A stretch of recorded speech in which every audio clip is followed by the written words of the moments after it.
Mesdames et messieurs, bonsoir. Nous retrouvons aujourd'hui l'hippodrome de Vincennes pour le tiercé quarté quinté plus du samedi 10 janvier 2026.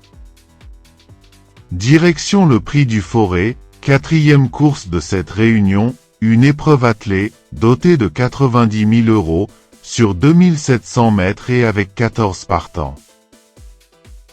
Cette course est réservée aux chevaux d'âge n'ayant pas encore franchi la barre des 595 000 € de gain. Le départ sera donné aux alentours de 15h15, et on peut s'attendre à un rythme soutenu avec des trotteurs possédant beaucoup de fond. Plusieurs profils intéressants sont au départ, et malgré quelques favoris, l'épreuve reste ouverte et pourrait réserver quelques surprises.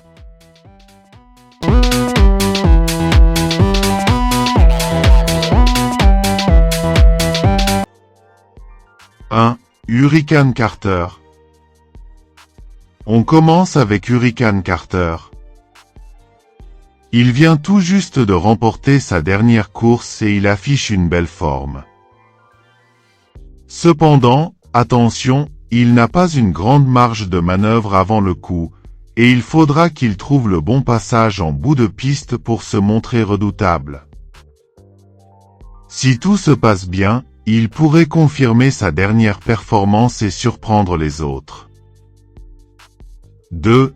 Issoufou du Chêne. Ensuite, parlons de Issoufou du Chêne.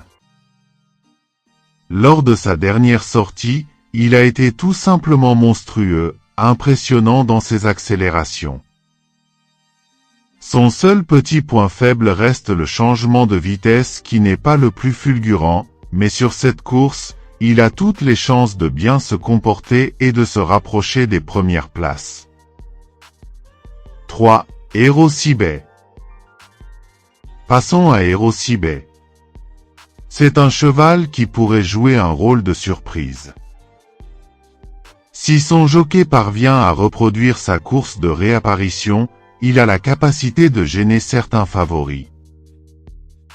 Méfiance donc, car il pourrait se faufiler et créer la petite sensation du jour. 4. Goldstar. Voici Goldstar, un concurrent qui souffle un peu le chaud et le froid en ce moment.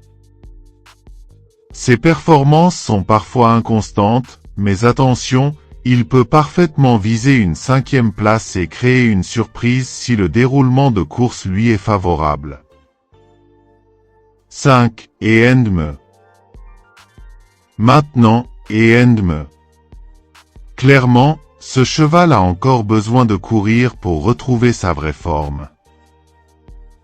Il semble manquer de fraîcheur et de rythme pour ce type d'épreuve.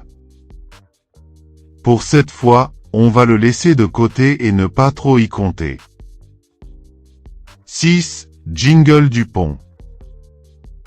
Parlons de Jingle Dupont, un cheval qui ne nous laisse aucun reproche. Il est en excellente condition et s'annonce comme un sérieux prétendant à la victoire. Si le parcours se déroule comme prévu, il pourrait très bien s'imposer et offrir une belle prestation. 7. Happy Danica. Voici Happy Danica. C'est une brave jument, qui fait toutes ses courses avec courage, mais à ce niveau, elle n'a plus vraiment de marge.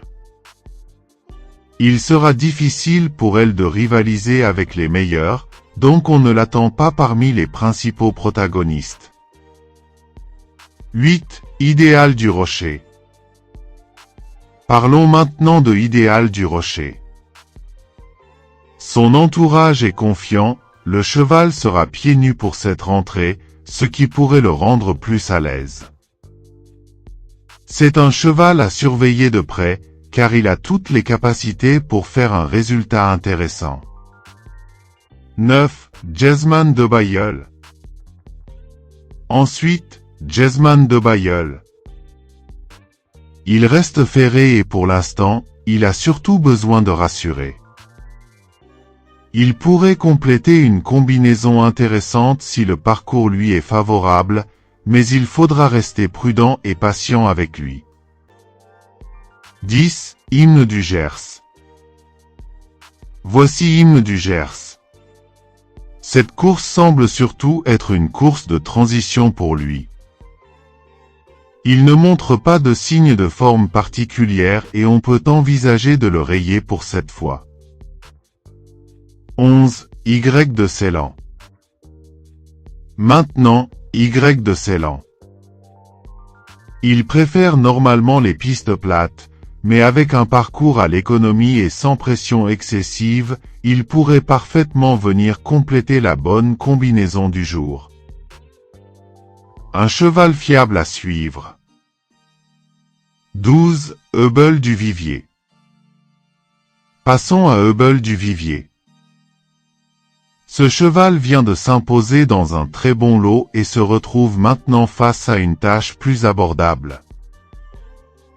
Avec un parcours favorable, il s'annonce redoutable et pourrait facilement se rapprocher de la victoire. 13. Hidalgo des Noes. Voici Hidalgo des Noes. La marche est beaucoup plus haute que lors de sa dernière sortie. Il ne faut pas s'emballer, car il pourrait peiner à suivre les chevaux de tête. À surveiller mais sans trop d'attente. 14. Ulysse Dijo. Enfin, Ulysse Dijo. Même ferré, il a largement le niveau pour cette épreuve. C'est un candidat serre. Yo au podium, et avec le bon déroulement de course, il pourrait se montrer très performant et surprendre agréablement.